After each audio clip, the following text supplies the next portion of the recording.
आज के कार्यक्रम की अध्यक्षता कर रहे आदरणीय सारिब रुदौलवी साहब, और जिनको मैं अपना अभिभावक मानता हूं, ऐसे हम सबके वरिष्ठ आदरणीय श्री अंबार रिजवी साहब, और अभी संचालन करते करते बता ही दिया मेरी बड़ी बहन और मेरी वरिष्ठ विश्वविद्यालय में प्रोफेसर साबरा हबीब जी। और लखनऊ में एक समय था जो पत्रकारों के प्रति बड़े सम्मान के भाव से लोग देखते थे, उनमें पूरा इतिहास समाता था। ऐसे मेरे अग्रज श्री प्रदीप कपूर जी, और लखनऊ की सांस्कृतिक गतिविधियों को एक अलग रूप जिन्होंने दिया है। मैं भी सामने देख के कह रहा था कि जफ़र साहब बड़े दुबले हो गए, जफ़र नबी साहब, अतर नबी साहब, यही दोनों में कन्फ्यूजन होता है आप में और भाई साहब में आपके। बहुत फर्क है, दोनों में बहुत फर्क है। अब वो अंदर वाला आप जानते हैं। आदरणीय सरबत तकी साहब, और चूँकि मेरे भाई की तरह थे हमारे वकार साहब, तो मेरी भाभी लगी। ऐसे आदरणीय श्रीमती वकार मेहंदी रिजवी जी, तज़ीम फातिमा जी, और उपस्थित सभी यहाँ के स्टाफ के पत्रकार मित्र, अन्य लोग, उनके शुभचिंतकगण।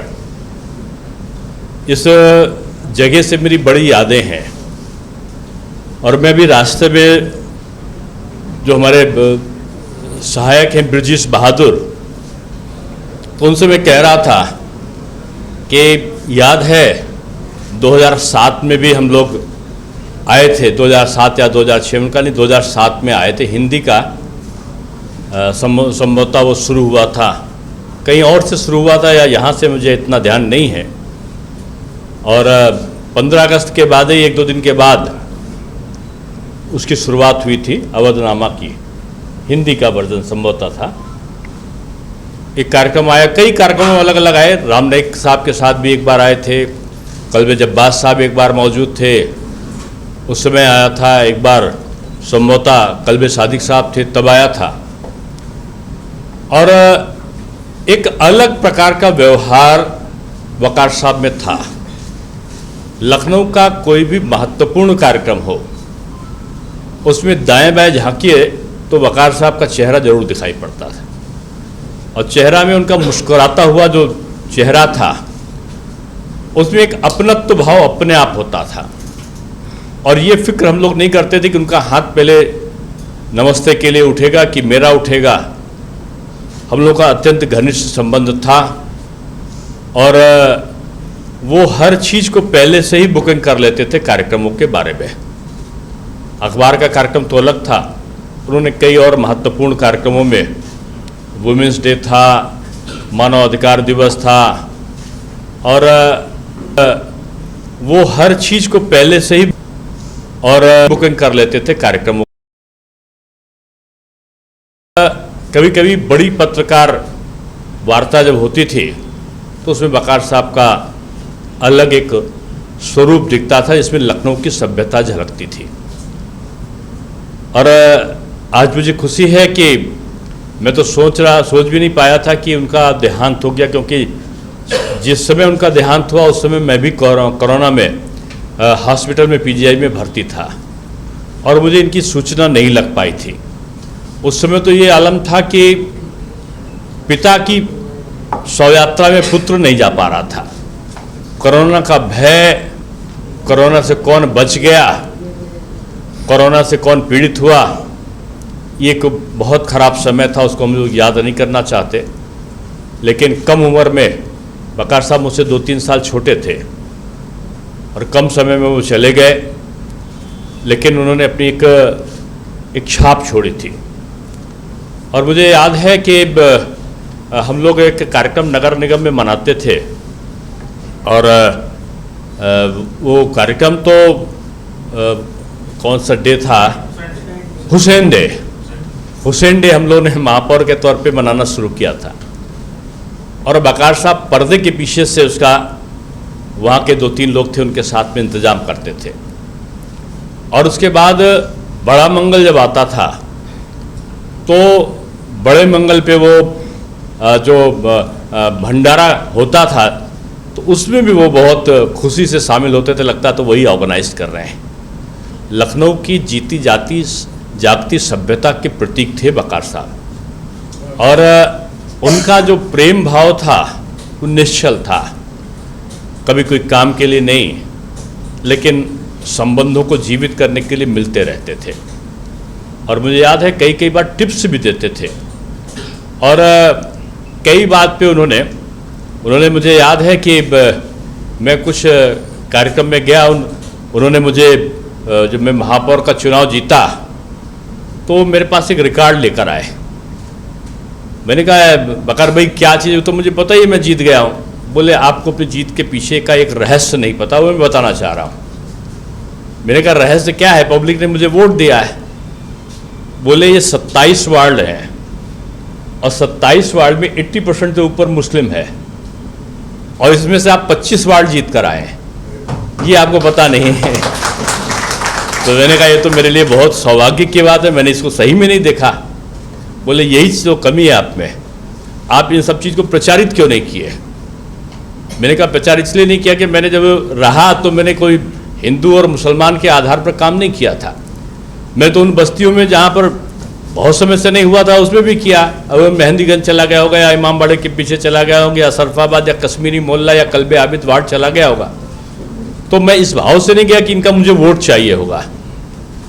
तो उनका कि नहीं, ये एक स्टोरी है अपने आप में कि आप जो जिस दल से हैं उसको इतनी भारी मात्रा में मिलाओ, ये एक स्टोरी है। तो उन्होंने कहा इस प्रकार की स्टोरी इसलिए नहीं करी, लोग मुझे वोट की राजनीति वाला मान लेंगे। लेकिन उन्होंने फिर भी इसके बारे में एक ड्राफ्ट छपवाया था किसी, उसमें उसका मुझे भेजा था उन्होंने। और समय समय पर मुझे इनके बड़े अंतरंग संबंध राम नाईक साहब से थे, राज्यपाल जी से। और जो 15 अगस्त और 26 जनवरी होता था तो वो उनकी शोभा बढ़ाते थे वहाँ। और लगता ये था कि इंतज़ाम करने वाले 2-4 लोगों में से एक वक़ार मेहंदी रिजवी साहब भी हैं, वो आगे बढ़ के स्वागत करने वाले लोगों में से दिखाई पड़ते थे। एक तो मेरे आदर्श, जिनको मैं अपना कहता हूँ अम्बार रिजवी साहब, ये ज़रूर जाते थे। और दूसरा वक़ार साहब वहाँ के व्यवस्थाओं में करते हुए दिखाई पड़ते थे। उनकी खबरों में विश्वसनीयता का भाव रहा है और खबरों में कभी कभी उन्माद नहीं पैदा हुआ, चाहे वो उर्दू का रहा हो चाहे हिंदी का रहा हो। एक बार उन्होंने मुझे उर्दू का अखबार दिया और बोले देखिए आपके बारे में बड़ा अच्छा निकला है, इसमें अटल जी के बारे में निकला है और अटल जी के साथ जोड़कर उस विरासत का आपका बारे में एक लेख है। मैंने कहा वक़ार भाई पहले मुझे ठीक से उर्दू पढ़ना सिखाओ। तो बोले कि आपने उर्दू तो सीखा है, थोड़ा बहुत मैंने पढ़ने की कोशिश की थी, सीखा था कुछ समय। तो उनका बस आपको 15 दिन लगेगा, आप बिल्कुल पढ़ने लगोगे। उनसे मेरा वादा हुआ था कि आप मुझे सिखाओगे। लेकिन उसके बाद कोरोना के बाद का अंतराल, उनके और मेरे बीच का सालों का गैप, जैसे बहन जी बोल रही कि 2 साल 3 साल, तो 2 साल तो कोरोना ने खा लिया है। 1 साल अलग। और उसके पहले आप एक बार बीमार भी हो गई थी। तो ये समय रहा, लेकिन उनकी यादें तमाम जुड़ी हुई हैं। उनके प्रबंध तंत्र से जुड़े लोगों को मैं यही कहूँगा कि अवधनामा अवध का इतिहास है और इतिहास में इसकी तरक्की, मुल्क की एकता और हमारे तीज त्यौहार, जो चाहे वो हिंदू के हों चाहे मुसलमान के हों, उनकी विशेषताओं का जैसे वो छापते थे। मुझे याद है कि ईद मनाया क्यों जाता है, बड़ा अच्छा लेख निकाला था। और उसके बाद एक हिंदी के लेख में था कि दीपावली की पूजा कैसे करते हैं। तो मैंने कहा आपने तो उर्दू के वर्जन हिंदी में आपने दीपावली की पूजा निकाल दिया। बोले कि हमारा मकसद ये नहीं है कि किसी जात या धर्म के आधार पर करें, हमारा मकसद है लोगों तक जानकारी पहुंचाना, खबरों की सत्यता, विश्वसनीयता, उनकी नेक नियति और सबके प्रति प्रेम का भाव, ये अमूल्य गुण उनमें थे, वही उनको सब दूसरों से अलग करते थे।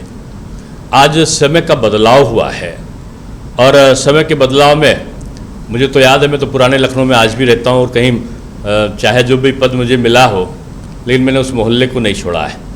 और पुराना नखास के पास का जो मोहल्ला है, उस गलियों में आज भी मैं रहता हूँ। मैं लखनऊ की सभ्यता से वाकिफ़ हूँ और मुझे याद है कि ईदगाह के 10 कदम पे ही मेरा घर है कि ईद लगता था तो हम लोग 10 दिन पहले से छोटेपन में तैयारी करते थे कि आज सामान वहाँ पर मिलेगा, कि बाज़ार लगेगा, मेला लगेगा, लोग नए कपड़े पहन के आएंगे। और मैं भी नए कपड़े की जिद्द करता था। और जब रामलीला का जुलूस निकलता था तो ईदगाह वाले लोग रास्ते में 3-4 जगह स्वागत करके कहीं गुजिया का इंतज़ाम, कहीं सेंट का वो इत्र छोड़ने का काम, वो सारा किया करते थे। लेकिन बदलते बदलते उस लखनऊ की तहजीब में कुछ एक बदलाव सा, समय के अंतराल जो हम आधुनिक बनते जाते हैं तो पुरानी बातों को हम लोग उतना याद नहीं रख पाते।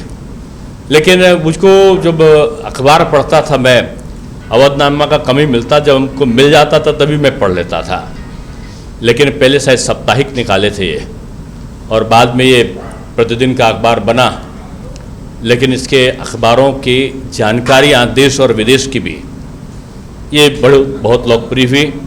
मैं एक मुंबई में एक कार्यक्रम में गया था और मुझे वहाँ पर इनके एक मित्र मिल गए, उस संभवतः पीटीआई में या किसी में थे, बड़े रिपोर्टर थे।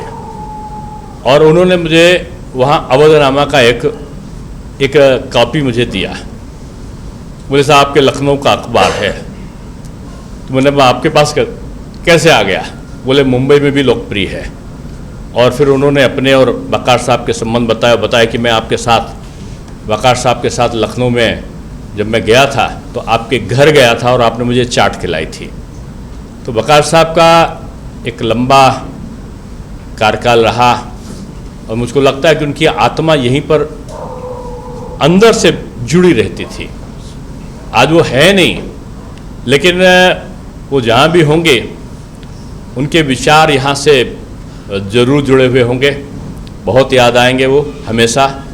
लेकिन उसको खुश करने का, संतुष्ट करने का एक ही रास्ता है कि ये अखबार अपनी चरम बुलंदियों पर पहुँचे और ये अखबार सब में ग्राह्यता हो।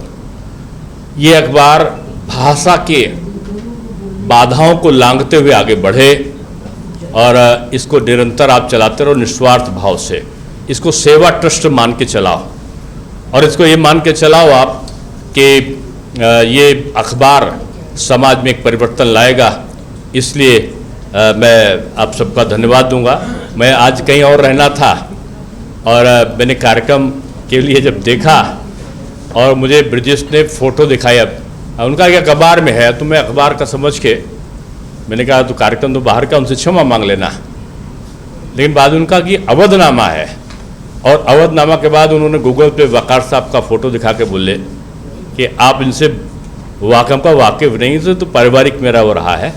आज कहीं का भी कार्यक्रम हो लेकिन मैं ज़रूर आऊँगा और मुझे आकर बड़ा गर्व महसूस हुआ। साहिब साहब का भी मैं बड़ा मुरीद रहा हूँ और विश्वविद्यालय कार्यकाल से ही मैं आपको सुनता आया हूँ। और आज मैं डॉक्टर साहब को देख रहा था, इनकी लय को मैंने चरम उसमें देखा है कि हज़ारों लाखों की भीड़ भी होती थी, तो जब साबिरा हबीब जी बोलती थी तो केवल ताली के अलावा इनके शब्द भी, अगला शब्द कौन होगा उसके पहले ताली को रोकने में समय लगता था। इसलिए आदरणीय अंबार साहब का एक गौरवशाली परंपरा रहा है और उत्तर प्रदेश कभी देखना चाहता है कि निष्पक्षता और राजनीति की शुचिता क्या होती है, तो अंबार साहब की तरफ देखता है। ऐसे स्वस्थ मंच के साथ आज आपने मुझे बोलने का अवसर दिया। मैं आभार व्यक्त करता हूँ।